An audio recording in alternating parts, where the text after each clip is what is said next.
Welcome to The Deep Dive, where we tackle complex concepts and distill them down. Today we're diving into a word we use all the time, but, well, it gets a specific twist in science.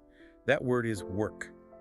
Not your job, not chores, but work, as physics sees it, and it might challenge what you think you know. It often does. For this deep dive, we're drawing on some, classic physics textbook explanations. They're designed specifically to make this concept clearer, using examples that really highlight the difference between everyday work and the physics version. Right. So our mission is to cut through the everyday meaning and get to that precise scientific definition. By the end, you should have a really clear idea why some things that feel like hard work, well, they just don't count in physics terms. Let's dig in.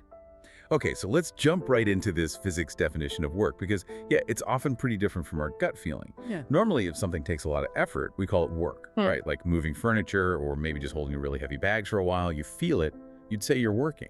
Absolutely. Your body certainly feels like it's working. But physics, it often says something else. The source material gives a couple of great examples that make you pause. Imagine holding a heavy chair, like at arm's length for a few minutes. Your muscles are screaming, maybe you're shaking a bit. We've all been there. Or picture carrying a bucket full of water across a flat field, just walking steadily. Lots of effort needed. Right, keeping it level, carrying the weight. Yet, here's the kicker from the physics perspective. Under the scientific definition of work, there is no work done on the chair or the bucket, Yeah. even though considerable effort is required in both cases. That's pretty counterintuitive. It really is, and that's the absolute core of the physics definition. The textbooks state it very clearly. Work is not done on an object unless the object is moved because of the action of a force. So just applying a force isn't enough. Okay, so in the chair example, I'm pushing up, right, against gravity. Exactly, you're applying an upward force. But is the chair moving upwards or downwards? No, I'm just holding it steady. Right. No displacement of the chair, so no work done on the chair. But my arms feel like they're about to fall off. What about that? That's the fascinating part. Your arms are working. The sources explain this really well. Work is being done, but it's inside your body. Your muscle fibers are constantly contracting, relaxing, jittering, just a tiny bit. They're undergoing lots of microscopic displacements. That's where your energy goes. That's why you feel tired. Okay.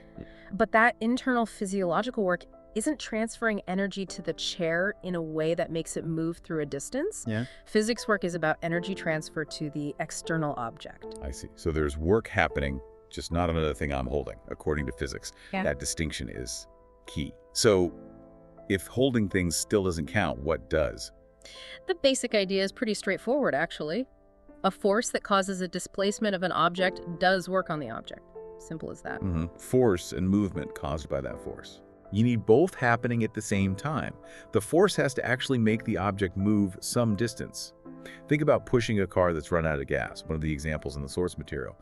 If you push, apply a constant force, and the car actually rolls forward. Then you're definitely doing work on the car. Yes, you've got the force, and you've got the displacement caused by it. And the simplest way to write this down mathematically is W equals FD, Right. where W is work, F is how strong your force is, and D is how far the object moved, the displacement. Exactly. W equals F times D. That's the foundation. But there's a bit more to it. That formula, W John D, it's really for when the force and the movement are perfectly aligned. Okay. The really crucial thing is the direction. Work is only done when the force, or at least a part of it, is parallel to the direction the object moves. Any part of the force pushing sideways, perpendicular to the motion, it does zero work. Okay, parallel. What does that look like? Well, imagine pushing a crate across the floor again.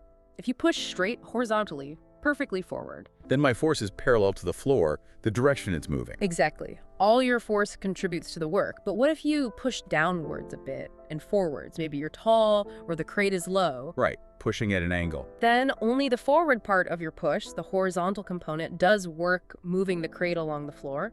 The part of your force pushing down is perpendicular to the horizontal motion. It doesn't help move it forward, so it does no work in that direction. Okay, so only the bit of the force going in the same direction as the movement counts. Precisely. And that leads to the full formula. W if D cosine theta, or W equals FD cos day. Theta.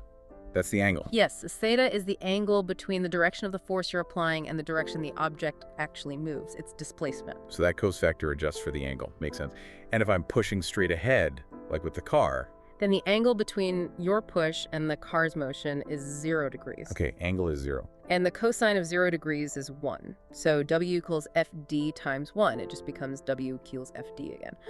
Our simple case, Got it. But what about perpendicular? Like that bucket example. I'm lifting up to hold the bucket, right? Force is up. vertically up. But I'm walking horizontally. The displacement is sideways. So the force is vertical, the displacement is horizontal. What's the angle between vertical and horizontal? 90 degrees. Exactly, 90 degrees. And what's the cosine of 90 degrees? Cosine of 90, oh, it's 0. It's 0. So W equal FD times 0. The Right. work done is 0. Yeah. The math confirms it. No work is done on the bucket as you carry it horizontally because the supporting force is perpendicular to the motion. It's quite elegant, really. It really is. The math just clicks into place with those examples that felt weird at first. Okay, so we know what work is. How do we measure it? What are the units? Right, units. Yeah. In the standard system, the SI system, work is measured in joules, spelled Joule, symbol capital J. The joule. And the source notes it's equivalent to a Newton times a meter. So N, force times distance. 1 joule is the work done when a force of 1 Newton moves an object 1 meter in the direction of the force. And it's named after James Prescott Joule, the British physicist. Did amazing work on energy and heat. That's the one, a giant in the field. To get a feel for a joule, Yeah. the source says lifting an apple from your waist to your head is about 1 joule. It's not much. Pretty small amount of energy, yeah. But then it says 3 push-ups take about 1,000 joules. That gives you perspective on how much energy is involved in exercise. Definitely puts it into scale. Now, besides the amount of work, there's also the idea of network and whether work is positive or negative. Okay, network, like the total. Yeah, exactly. Often you have more than one force acting on an object. Gravity, friction, your push. The net work is the work done by the net force, the overall combined force. So the formula looks similar. When net equals F net times D times cos, where E cos is now the angle between the net force and the displacement. All right, net force, network. Makes sense. What about positive and negative? Work isn't just a number. Well, work is a scalar. It doesn't have a direction like force does. But its sign, plus or minus, tells you something crucial about energy transfer. Positive work happens when the force component is in the same direction as the object's displacement. Think about lifting a box. You apply an upward force, the box moves upward. Same direction. Right. That's positive work. Generally, positive work tends to increase the object's speed or its kinetic energy. You're adding energy to its motion. Right. Positive work speeds things up, adds energy. What about negative? Negative work happens when the force component is in the direction opposite to the displacement. This tends to decrease the object's speed, removing kinetic energy. Like friction. Exactly like friction. Kinetic friction always acts opposite to the way an object is sliding, so friction does negative work. Hug. Or think of a car braking, skidding to a stop. The friction force from the road is backwards, opposite to the car's motion. That's negative work, slowing the car down. So negative work slows things down, removes energy. Precisely. And the cosine function in WA, FD, post theta today, handles this automatically. If the angle so is between 90 and 270 degrees, meaning the force is generally opposing the motion, because P is negative, so the work comes out negative. That's pretty neat how the math just takes care of it. Yeah. All right, that was a lot, but I think I'm getting it. Let's quickly recap the big points. First, the physics definition of work is super specific. It's not just effort. You need a force, and the object has to move because of that force. No movement, no work on the object. Correct. Displacement is essential. Second, direction is everything. Only the part of the force that's parallel to the movement actually does work. Perpendicular forces don't count for work. The cost part. Crucial. Third, we measure work in joules, J, which are Newton meters. And finally, work can be positive or negative. Positive work tends to add energy, speed things up. Negative work removes energy, slows things down. You've got it. That's the core of it. And it leaves you with something interesting to think about, doesn't it?